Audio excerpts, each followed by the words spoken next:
Starting. There we go. Hello, everybody, and welcome to Authored Content. Howdy. Ray's not here, so that means I have no idea what episode number this is. We'll figure that out later. Yeah. Uh, but Usually we, I'm the one missing. but we have James, and that means we will spend the day being super geeky about coding and CSS. Yes. Sounds good. Because, as I explained to James right before we started, as of late, I've been stuck in a bit of an obsession over coding standards in HTML and CSS. Okay. And it has to do with a desire from my part of making my code more maintainable, Sure. because I want to publish things online. I want other people to be able to contribute, but contribute in a consistent manner. And one of the things that pops up a lot is this idea of simple coding standards. Like if we talk just about CSS, simple coding standards for CSS, as in what order are your declarations are going to be? Do you do object orientation, as in you indent your styles underneath things? Uh, how do you format your CSS and so on? And Right. you have far more experience in this field than I do, so I'm sure you've come across this a couple of times before. So I'd Yeah, like to I pick don't your brain a I bit. don't think there's a one size fits all solution. So I think if you're looking for that, you can throw that out the window. I think every project is different, every organization is different, every designer is different. So you are going to find something that works for you, your project or organization, and you shouldn't expect the same solution to fit every single time. That being said, Hmm. but there's so many variables. Are you using Sass or less, or are you just using straight CSS? Um, what are the number one? What's the number one goal in terms of maintainable and organization? Is it readability? Is it updating? Is it making sure that one little change doesn't kill everything else? You have to prioritize your goals as far as what type of organization you want. So I think that's the first conversation we need to have is Hmm.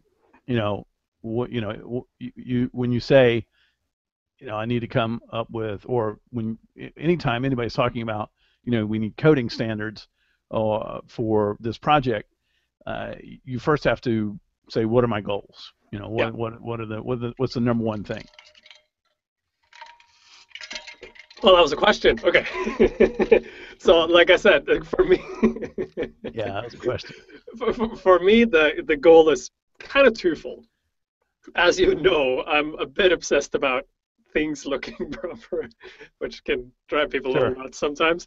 I like to structure things in a way. It's basically for readability because I have Right. dyslexia, which means if things are really messy, I can't parse it. My brain Right. just invents new things that don't make any sense. The other part of it is, like I said, that I want to be able to publish code online that others can contribute to and rationally understand and then follow the same structure Right. so that when if I put something up on GitHub and someone submits CSS to me, I don't Right. have to refactor their CSS to make it work the same way.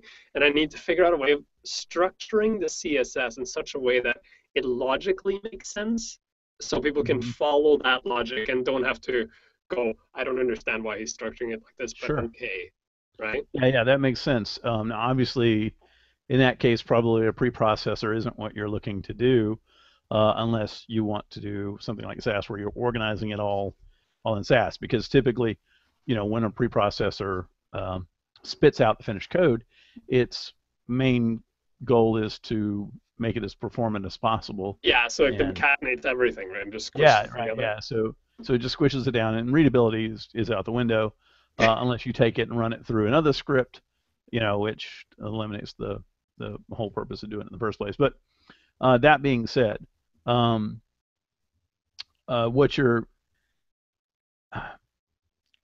when I am trying to create code that I know other people are going to read, I try to organize it the same way each time. Hmm. And typically, what I'll do is at the very top, goes anything that's importing any external resources. So any media, not media queries, but any font requests or any importation of other CSS files, That's going to go up Hmm. very top. I mean, that's standard. Yeah.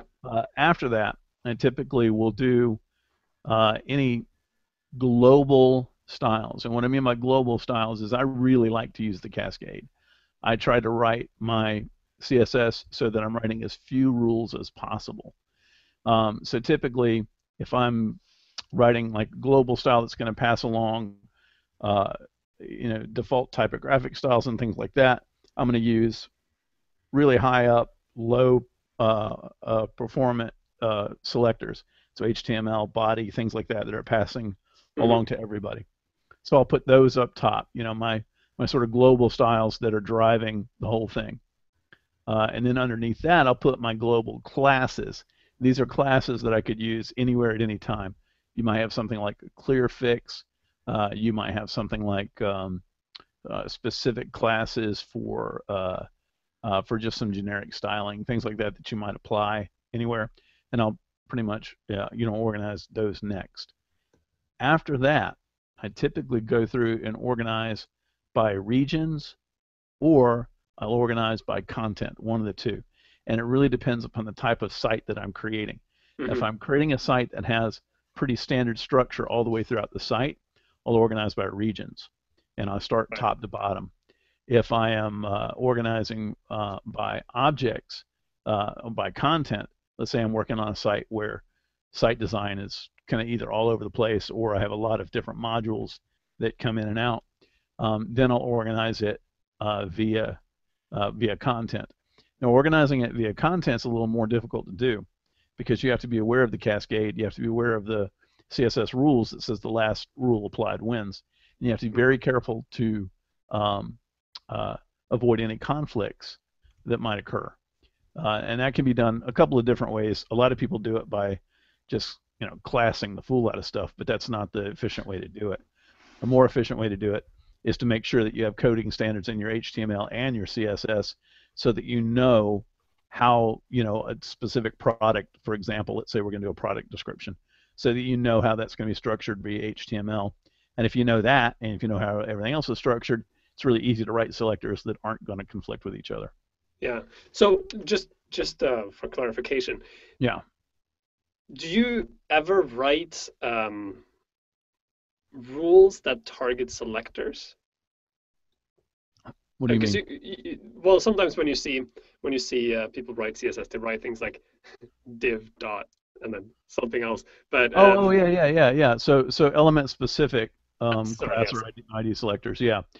I try to avoid them, to be honest with you. Hmm. Um, I'm trying to think of an instance where I would really use one. I would only use one if it were an incredibly unique event that needed to be separated from something else. Let me give you an example. Let's say that you have a generic warning module that's going to tell people that they've filled a form out wrong, or it's just giving user feedback that, hey, this Hmm. is wrong, this is wrong, this is wrong. And most of the time, you're going to have that modal window pop up either in a div or a span, something generic like that. But let's say that there is a time when you're going to apply the feedback directly in a form element, like an input, Right. okay? And so then you have the class applied to the input. At that point, I think if you have generic styling for everybody else, but the styling inside the form input is going to be dramatically different, then it would make sense to use an element-specific class selector for that. But for the most part, I try to stay away from them. What about lists? Like if you make a unordered list menu, do you Right. use ULLI as declarations, or do you just Yeah, I do. I use them as declarations. I typically try to strip everything down. I do a CSS reset at the top of the page mhm. where I strip. I don't get quite as far into it as like Eric Meyer and some of those other guys do, where they strip everything out and then put it back in. But I strip certain things out, and unordered lists and ordered lists are typically the things I strip out Right? because usually, especially for an unordered list, most of the time I'm organizing content in some way. It could be forms, could be navigation, things like that. And so because of that, I want to strip out the default styling. If I need an actual unordered list of my content, that's actually usually the exception rather than the rule. And so I'll style that back in using a class. Yeah. Um, But yeah, so for things like that, absolutely. Yeah, I try to strip those out and just use generic element styling for them. Uh, I try to keep it as generic as possible, as high up in my CSS as possible, because it prevents me from having to write a lot of very specific rules later on.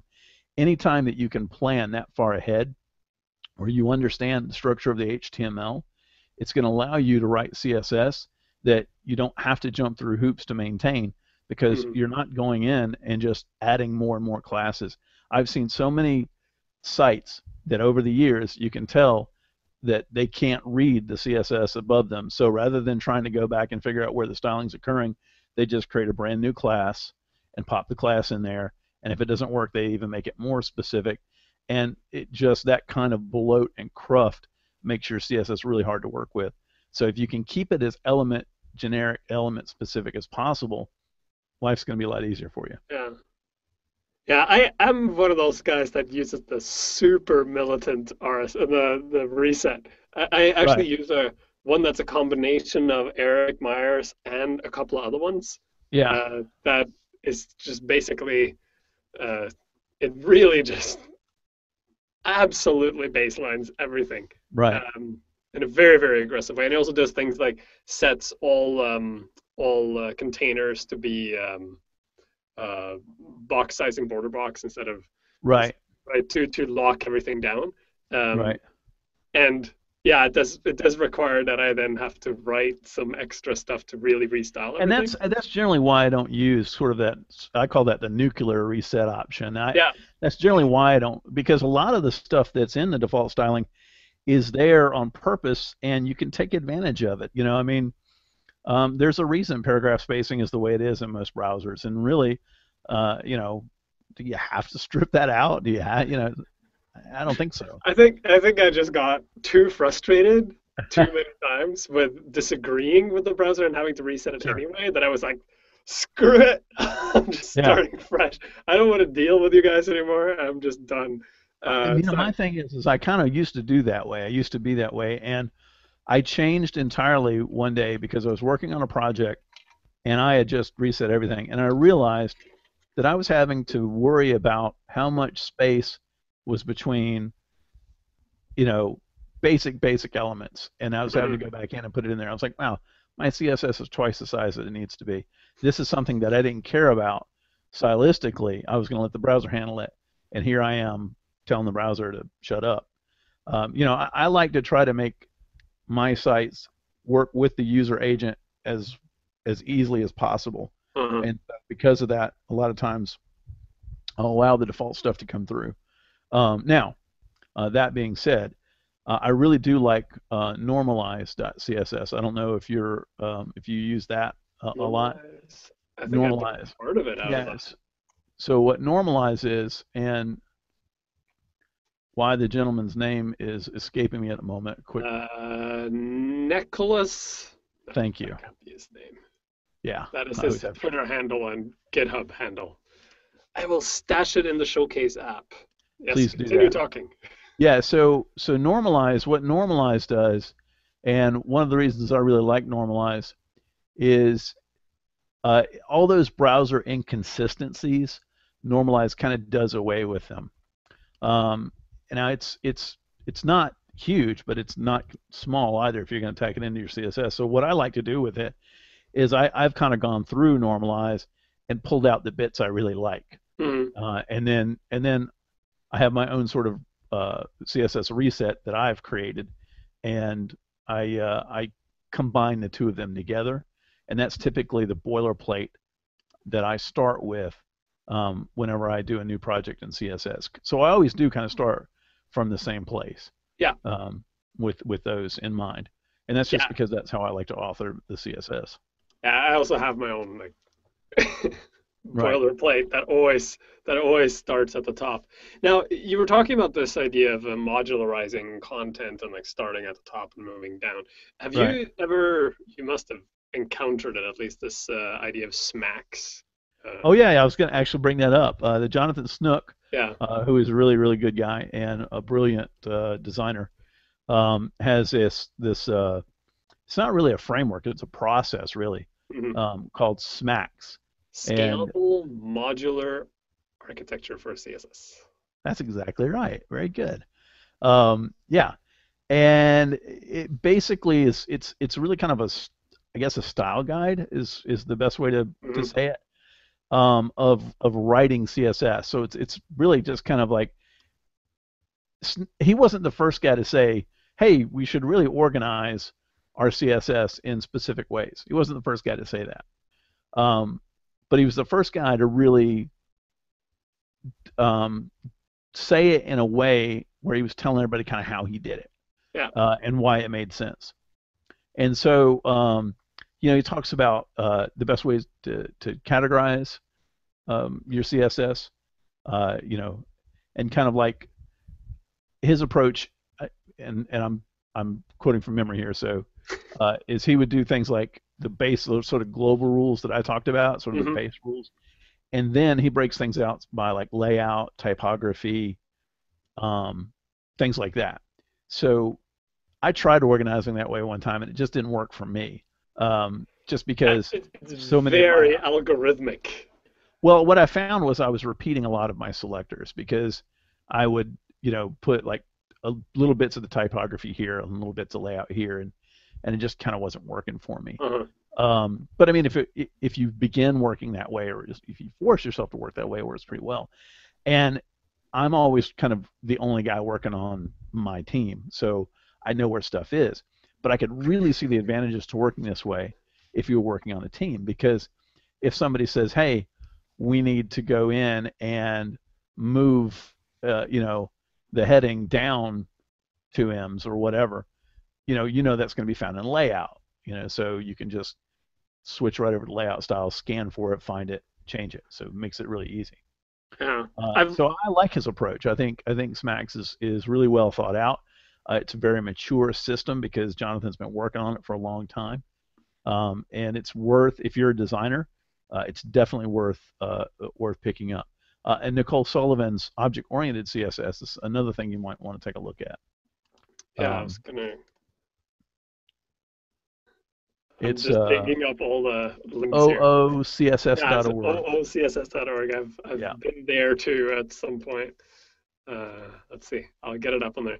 Yeah, I remember I was at some conference where people were really talking a lot about all these different right. systems and everything. And I remember, I can't remember which one it is, but she was basically talking about this idea of if you're going to use, let's say, a blue background color, to ensure that it's the same color that gets repeated throughout the site, Yeah, instead of defining it every time you're going to use it, make a class that's called like blue dash background, and then just append that class to wherever the blue background is needed. And the right. I, same I thing with like absolutely hate that approach. yeah, and I remember trying, and I was like, well, see, that makes sense from like a swatch perspective. It's basically a color swatch, right? Yeah, So, but I could imagine the in some cases, if you're doing that and you become very, it makes sense if you have modules, I guess. If you have a module, you're like, well, this module has certain things, like it has certain padding, it has certain background, it has certain everything. Then you can build out a class that is that module and then just right. pump it up to whatever you need it to be. But if you go down as specifically as just the background color and everything, you would end up with these enormous lists of classes for everything. Yeah, you And really I would. guess from a prototyping standpoint, that'd be kind of neat because you could just dump classes onto things and see, oh, well, that doesn't work, and then take it out again. But in practical terms, it sounded kind of insane. But the idea behind it was that you only declare things once. Right, You don't keep repeating the same stuff over and over again. And I think right. that came from the lack of variables, so we can't like Right. I declare a mean, color and then pull it in. the real problem with that type of approach is that's not how CSS is set up. It would be lovely if we could abstract everything, but we really can't. The language isn't set up that way. Uh-huh. Now it's moving towards that. I mean, that's one of the reasons why the preprocessors are so important and popular and powerful, because they allow for a layer of abstraction that normal CSS does not.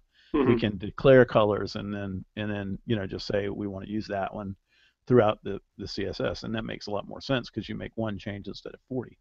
Um, So there is that. From a maintenance standpoint, if I have a red color and I've defined it through RGB and I've used it throughout my site, maintaining and updating that color is a pain in the butt because, basically you have to remember where you have applied it and change it everywhere. However, I would like to state that, most text editors out there have fairly robust find and replace options that make that less of a chore than a lot of people like to act like it is. So, Oh, but I write my code by hand, and then I scan it and use OCR of to. course, of course, yeah. But so you keep talking about preprocessors. Have you Yeah. adopted SAS or less? I like SAS. I have not used less enough to know whether or not I would like it better. Hmm. But I don't use SAS in my day-to-day, everyday workflow. I use SAS to stay up and current on things. I use it for certain courses, lynda.com courses, but I don't like it on my own projects. And the reason that I don't like it is because I'm such a control freak when it comes to my CSS. And that is the number one reason. I love the things it does for me. I love being able to do calculations. I love the ability to do mix-ins. I love the ability to have variables. And now all these things are coming to CSS. So Yeah. it's taking longer than it should, quite frankly, but they're on their way. But from the standpoint of not being able to control exactly how the CSS is written when it comes out bugs me. And a lot of times, performance is an issue because we do something in SAS because we can, Yeah. but we don't think of the consequences of what's going to happen on the back end when that CSS is created. And then you end up with 15 different selectors, that are doing that one thing that you thought was so cool in SAS. And, they're all kind of a real pain in the butt. So you have to be really careful and conscious about that. It's fun to author. It's really cool to hit the button and watch it go. But most of the people that use it kind of link to their CSS and don't open it up. They just kind of link to it and they're like, I don't really want to know what it did. It's just, I know, Yeah. I know it did it, so good. And I think It works. That's all it I works. care about. It works. I mean, I have not run into an instance yet where I'm designing something and I say to myself, there's no way for me to do this except for using SAS. And if I find myself in that situation, then that is on me as a designer, quite frankly. That means what the hell exactly am I trying to do? You know, because I think that some people, you can design yourself into a corner sometimes. Yeah. And you need to think about all aspects of your design, not just how it looks, but how performant is it, and is it as efficient as it can be? Yeah, I think we're very much in the same boat on this one because people keep insisting that I release my code sassified, Yeah, right, uh, and I'm like, yeah, I'll do that. And by me doing that, I mean someone else can do that because I don't want to, because I right. am obsessed Working about on getting this to working on look exactly GitHub, right. you do it and take yourself off to it. Yeah, it's the same way you can get transcripts from this show. You just Right. watch it and type it out, and then you have a transcript. It's super easy. You can just, Mhm. yeah, anyone can do it. Or if you have But Dragon software, you can play it through Dragon, and Dragon will transcribe it for you. yeah, because Dragon has such an easy time understanding me. I Yeah, don't no know what kidding. it is, but it does not understand me at all. Uh, but yeah, I have same thing. I have a really hard time accepting the output because Right. I really like things a certain way. Now, that does not to say that there's anything wrong with using it. It's just Not at all. I don't personally feel that I'm getting enough out of it to switch my process. And I also feel that Right. I'm handing off something that shouldn't be handed off to a computer. Like it's the wrong I task for the also computer tend to to do. think that much in the same way that jQuery has, changed an entire generation of people that write JavaScript, Hmm. that SAS and less are changing an entire generation of people that write CSS, because you have a lot of people that have learned to write CSS through SAS and less. That's kind of what they picked up Yeah. first because that's what the cool kids used and that's what they needed to use. And I wonder if those people would be able to write really well-formed CSS without it? I don't think And so. can they write well-formed CSS? The same way that, if you're using jQuery to do certain things in JavaScript, it's like, well, why are you loading an entire library, to do that one To little do thing? this. Yeah, yeah, yeah, exactly. You It's, can do that using actual JavaScript. You I, don't. I think you're right because when I've asked people why do you want it in SAS, and they say, well, I don't. The answer is I don't want to write CSS, but I think the Right. real answer is I don't necessarily know how to make like because if you're building a menu, right, you're building a Yeah. really advanced drop-down menu with 18 different states and a bunch of fallbacks and everything. It's a massive amount of code. And someone said to me once, if you really like writing the same declaration 100 times, because you're basically writing the same declaration for all the fallbacks, right? The UL, Sure. UL, UL, UL, UL, LI, right? It's all the stuff. If you like doing that, then writing pure CSS is fine, but I don't. And then I responded and I said, but how do you control edge cases? Like if you have a drop down menu and you hover over the top level menu item, then it highlights. And then you Right. hover over the first drop down level, then the top level menu still has a highlight, but it's changing its state. So you have to then inherit the style up so that it still stays highlighted, right? And then you have to do the same for the submenus and the submenus and the submenus so that the highlighting stays so you can actually visually see what's going on. And Right. how do you handle that in the CSS? No, in SAS, because that requires very specific calls inside my Right. CSS to get it to work. And I don't think you would even consider that until you build it out. And then you have to do something crazy to make it happen. Because it's not easy to begin Well, with. those You need types to of things are actually understand what's kind of, happening inside to be that honest menu, with you, right? those types of things are actually kind of easier to do in SAS, Yeah. because you can do mix-ins and you don't have to, and you can do parent selectors and you don't have to worry about the craziness of trying to do an active parent selector in regular CSS. Um, but I'm with you on that. I'd rather do that by hand, and I think that's just it speaks to a personal preference, Yeah. you know, and it really, I like to be. I'm kind of a control freak when it comes to my code. I just don't want there to be a middleware solution between me writing my code and the code that's actually produced for production. Okay. So let's talk about properties Yeah. and property order because I've been trying to make myself a list Oh, of okay. this is how I'm going to organize my properties, and I've been Right. trying to be all clever Are about you it. alphabetizing them? Well, see, I was going through, I think CSS Tricks has this list of different types of property order Right. systems, and you have alphabetized. There's one that's based on the length of the property name, so you get like an upside down Yeah, tree, that's right. uh, Yes. and a bunch of things like that. And I was trying to, I went through a bunch of these different code guides. So you have the MDO code guide, and he suggests a certain method for it. There's another one called Code Guidelines that comes from CSS Guidelines, Yeah. uh, which is uh, again like a different approach to the same thing. Then there's an official WordPress CSS guideline, which honestly makes no sense to me. Which is, and they all try to do the same thing in different ways, but I Right. can't quite put my finger on because basically I'll tell you where I am, and then you can tell me how crazy I am. Okay.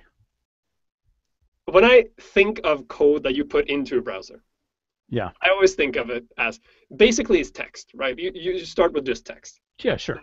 So you start with a text, it has no style on it. Then what you're doing is you're slowly styling the text and the box around the text. So technically, in my head, you should first start with the text itself, right? So font, weight, color, uh, shadow, whatever, right? With the text and size and all Okay. that stuff to get the text right. Then you work on the box outside the text, so your paddings, your margins, your borders, your drop shadow, whatever. Then you position the box wherever you want it, right? Okay. And then that ends up being the total process. But then if you eliminate the text and say, I'm not working on a box, a Yeah. container or something like that, then you're basically just scrapping the whole text element. and just starting with a box model and then working down from there. Yeah. You look all confused. So No, I know exactly. I know exactly what you're saying. Okay, so here's my answer. I I suck at organizing my properties. I do. It's my own fault. I typically use positioning at first, at the very top. uh, So the first thing I'll do is positioning. The reason for that is because it's rare that I position an element. If I'm positioning it, there's a very specific reason for doing that.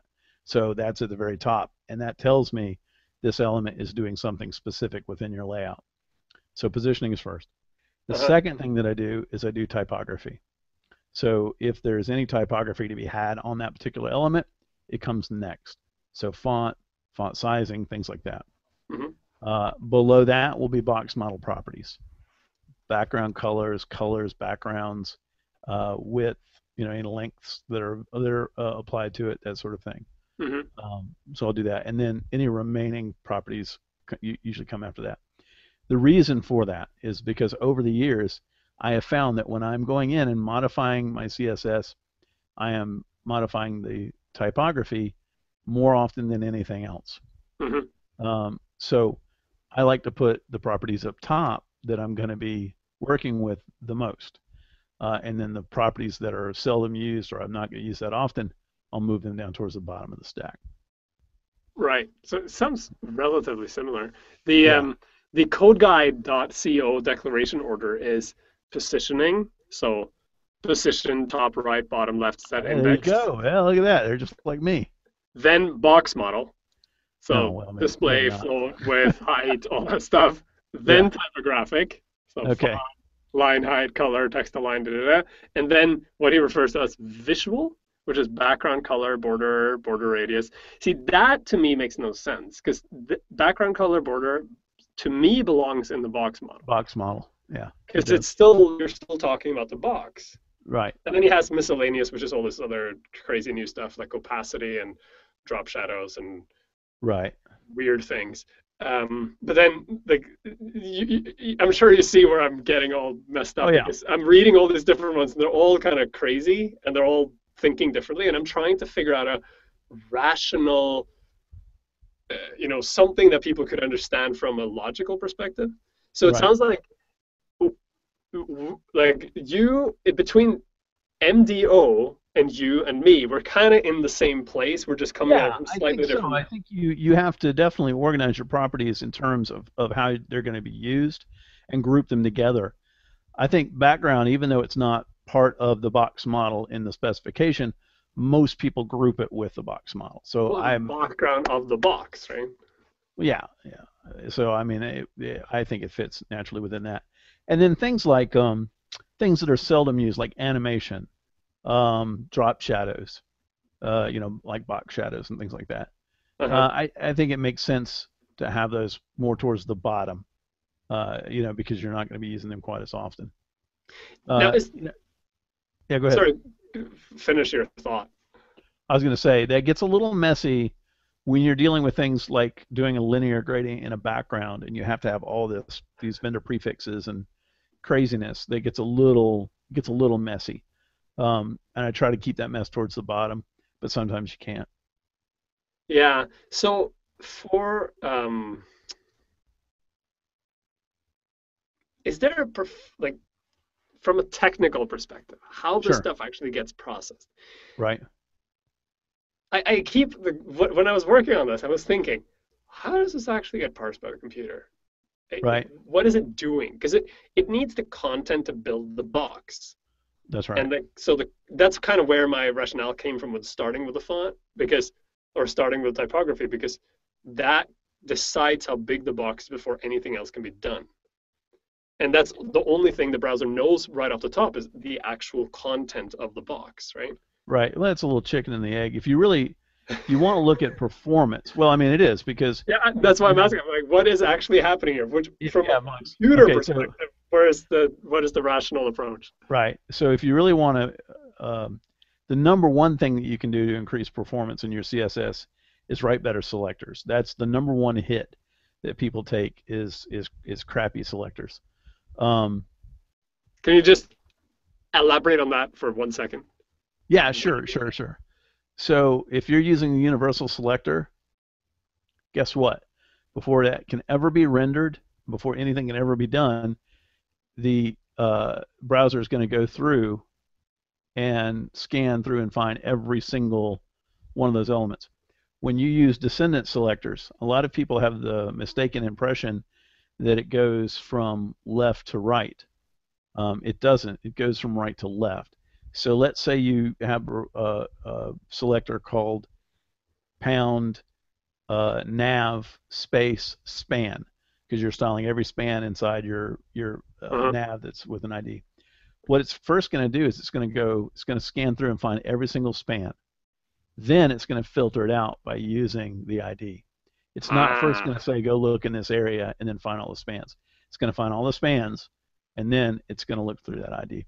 So in that case, you'd actually be faster to just use a class. So um, you know people that if you're writing descendant selectors that have more than two elements in the selector, you need to rethink the way you've written that selector because that is causing you a performance hit. so that Um, means things like when you see a CSS reset that starts with just an asterisk and then apply a yep, crap load of styles, you're basically just bogging down the whole site because it needs to then index everything that's happening on the whole that's page right. and That's then right. apply something to all of it. You've just given your site a little bit of a delay by doing that. That's right. But that's That's like why. recommended by what's his face? I don't Google care who dude, recommends. the Google guy. What's his name? I'm thinking about the box Larry Page. resize. Paul Irish. Oh, Paul. Yeah. The resizing of the box size declaration, right? There's a huge thing going on now where people are trying to figure out if you should use just the asterisk to apply it to Hmm. everything, or if you should inherit the box sizing Yeah. instead. Um, so Right. I need to find Yeah. this Yeah. out. I know the debate you're talking about. I'm of the opinion that you inherit it. So the example that was given was either you say HTML and then the property box sizing border box, and then you Right. say asterisk and then asterisk before asterisk after box sizing inherits, Yeah.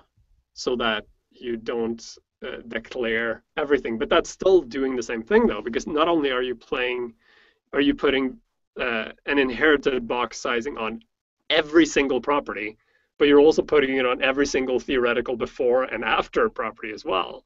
That's right. Sorry, declaration. That's So right. then you're using you're doing three processes on everything. Yeah. I don't think that's a really good solution What is the James Williamson solution to this? for box sizing.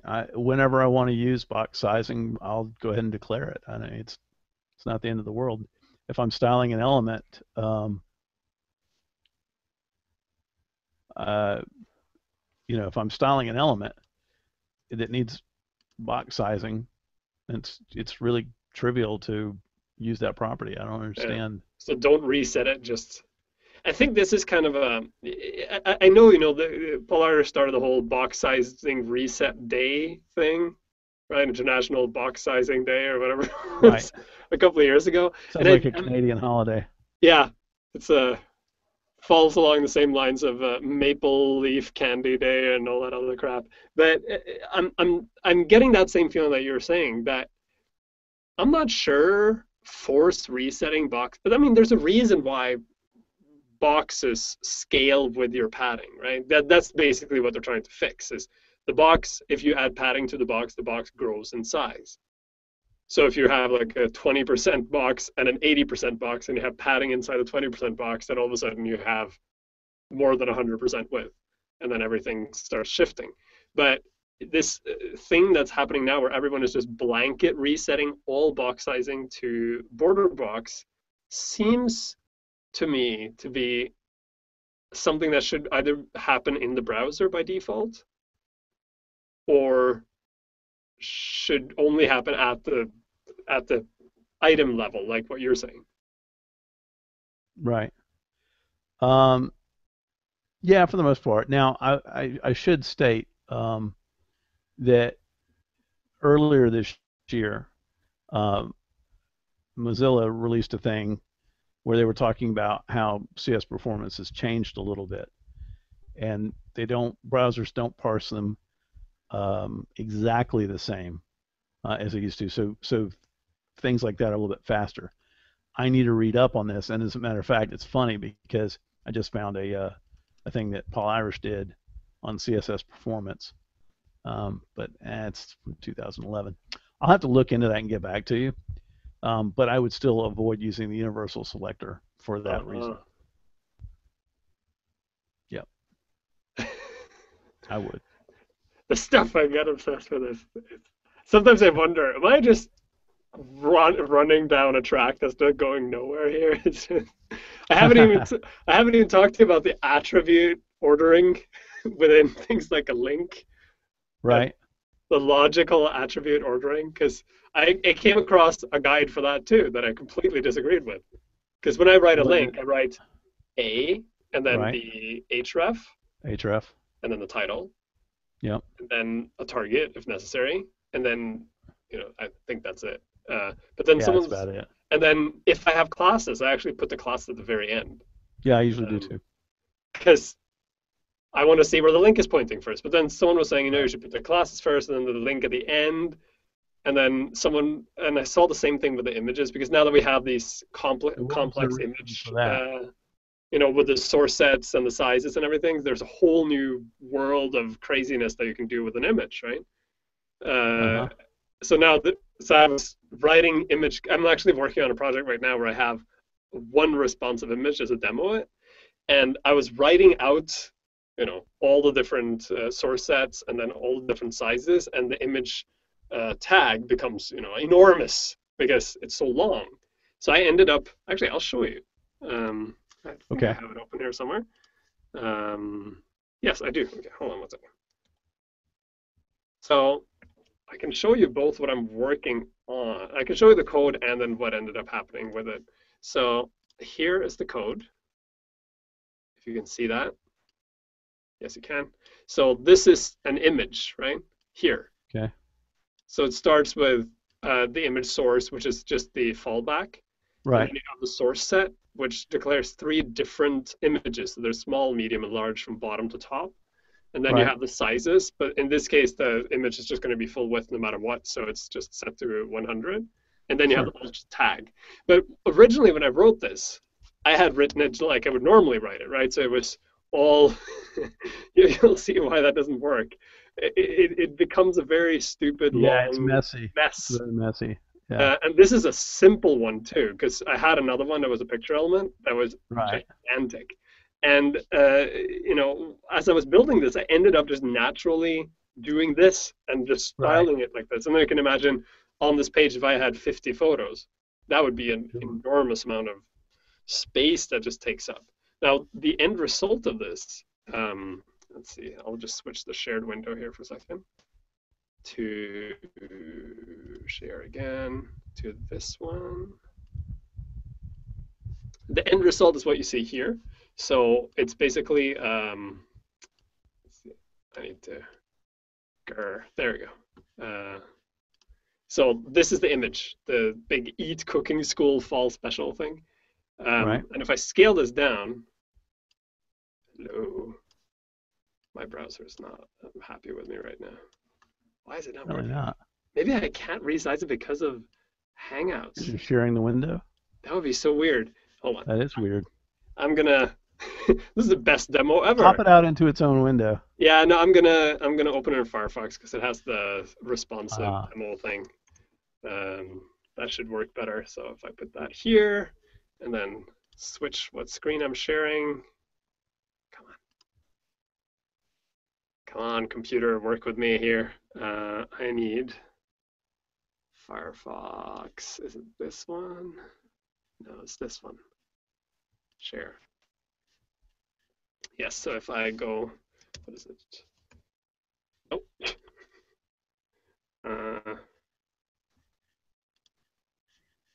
So here I can probably resize it, right? Oh, give me a break.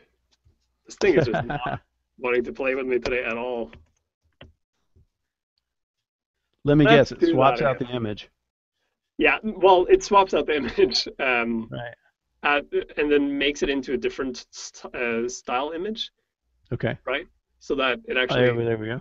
if I select the image, you can see it better. Wow, this is going so well right now. I'm happy with this I stuff. love live demos. Yeah, this is fantastic. It's exactly what I wanted the whole time. There we go.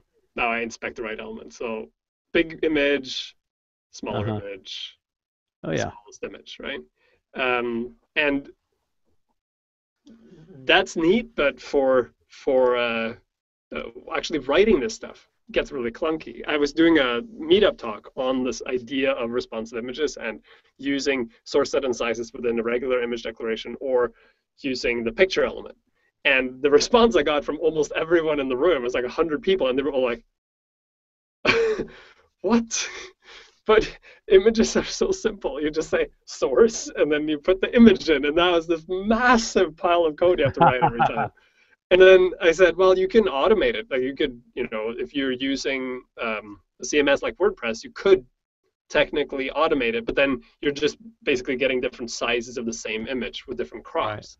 But if you want to do something like what I did here, where the image actually changes its shape to fit with the available screen, which is probably the intended purpose of these things, then yeah, you do have to write all this new code that you didn't have before, which again makes it necessary to have a coding standard. Because when I Right. was reading, I read there's an article called Source Set and Sizes by what's his name? Portis?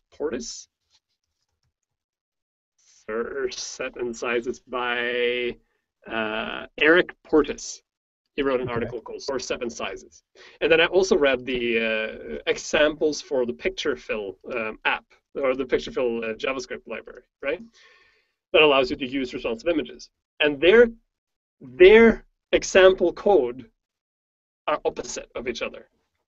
In one case, they declare the largest image first and then smaller and smaller and smaller. In the other one, you get Oh the yeah. smallest image first and larger and larger and larger. Right. Yeah. And they both have totally legitimate reasoning behind it, which just leaves me trying to implement this, banging my head against the wall, going, but what is the correct way of doing it? I don't really care your Well, opinion. I think it's going to be whatever way you decide to do it. That's the thing. A lot of this stuff is, especially the source set and the picture element. We're still establishing best practices for that. Mm-hmm.